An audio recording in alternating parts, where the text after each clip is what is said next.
일제강점기 위기의 시대죠. 우리 민족의 위대한 지도자 가운데 한 사람 고당 조만식 선생님이란 분이 계십니다. 일제강점기에 평안도의 오산학교에 이승훈 선생이 세운 학교이죠. 그 교장으로서 교편을 오랫동안 잡았고, 또 물산장려운동, 우리가 일본에 이렇게 식민지가 되는 것은 우리 산업을 발전시키지 못해서 그렇다, 우리 물건을 쓰자, 이렇게 하는 운동을 벌였습니다. 그래서 그가 별명을 얻었는데 한국의 간디라고 부릅니다. 우리 사진을 보여주시면 저분이 그 생김도 그 간디처럼 생기셨죠. 근데 이분이 1908년 젊었을 적에 일본에 유학을 하게 되었습니다. 근데 가서 보니까 이제 유학생들이 많았잖아요. 그때 일본 유학생들이. 근데 그 유학생들이 서로 모임을 만드는데 출신 지역별로 모임을 만드는 거예요. 황해도 사람 황해도 출신 모이고, 서울 사람 서울 모이고, 경상도 사람 모이고, 이렇게 다 따로따로 모임을 가져요. 그리고 또 서로 간에 이렇게 사이가 좋지 않고 반목하는 이런 모습을 보았습니다. 이 고당 조만식 선생님이 그때 큰 충격을 받았습니다. 아니, 이럴 수가 있는가? 우리가 지금 세계 열강에 둘러싸여서 1908년이면 나라 잃기 직전이잖아요. 이 국권을 잃고 이렇게 일제의 압박 가운데 살고 있는데 우리끼리 단합해도 안 되잖아요. 지금 이길 수 없잖아요, 일제를. 그런데 어떻게 우리가 지금 분열되어서 공부한다고 하는 이 똑똑한 엘리트들이 우리가 어떻게 분열될 수 있느냐 하면서 너무 충격받아가지고 분개해서 사람들 모였을 때 이렇게 이야기를 했습니다. 우리 한번 따라서 합시다. 고향을 묻지 맙시다 라고 이야기를 했어요. 고향을 묻지 맙시다. 고국에 돌아가게 되더라도 고향을 묻지 말고 함께 일합시다. 국권 회복을 위해서 단합해야 되고, 나라가 회복된 뒤에도 화합하는 것이 중요합니다. 이렇게 강하게 외쳤습니다. 김구 선생님 아시죠? 평생을 독립을 위해 살았고 대한민국 임시정부의 나중에는 이제 주석으로 선출된 분입니다. 그도 역시 지역 감정을 가장 싫어했습니다. 임시정부 쫓겨나서 정부를 딴 나라 가서 학구방에서 세웠는데 거기도 기호파와 비기호파, 황해도 평안도 대립이 있었던 거예요. 이거는 말도 안 된다 생각을 했죠. 사람들이 이제 만나면 김구 선생님에게 어디 출신입니까? 이렇게 묻지 않아요? 그러면은 그는 반드시 대답했습니다. 큰 소리로 한반도요, 이렇게 대답을 했답니다. 그러면서 역시 말했어요. 지역 감정은 망국적인 정신질환이다.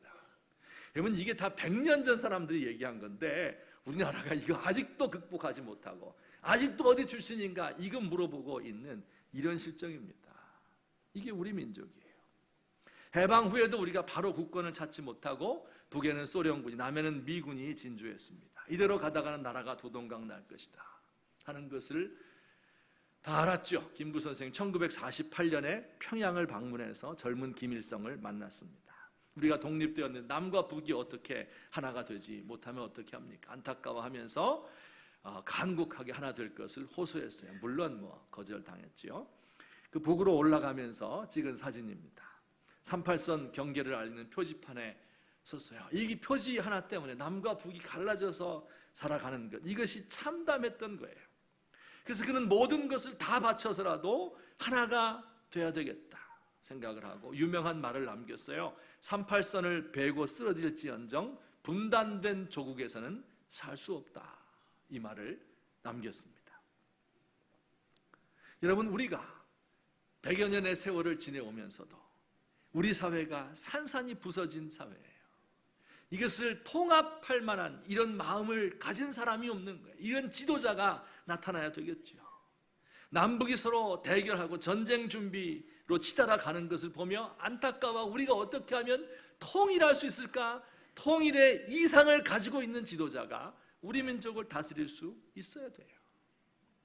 술수를 쓰는 정치인들이 판을 치는 세상 가운데서 어떻게 이런 애국자들이 하나가 되는, 통합하는 사람이 나올 수 있겠습니까? 국민들을 나누어서 자기 권력을 지키려 하는 사람 가운데에서 어떻게 나를 희생해서 국민을 하나가 되는 화합하는 지도자가 나올 수 있겠습니까? 여러분, 이 고당 조만식 선생님이 예수님의 마음을 소유했기 때문에 가능한 거예요. 그는 평양 산정현 교회, 누가 그 교회 목사님이었죠? 주기철 목사님, 좀 아까 얘기했잖아요, 그죠? 주기철 목사님 시무하던 그 교회의 장로였습니다.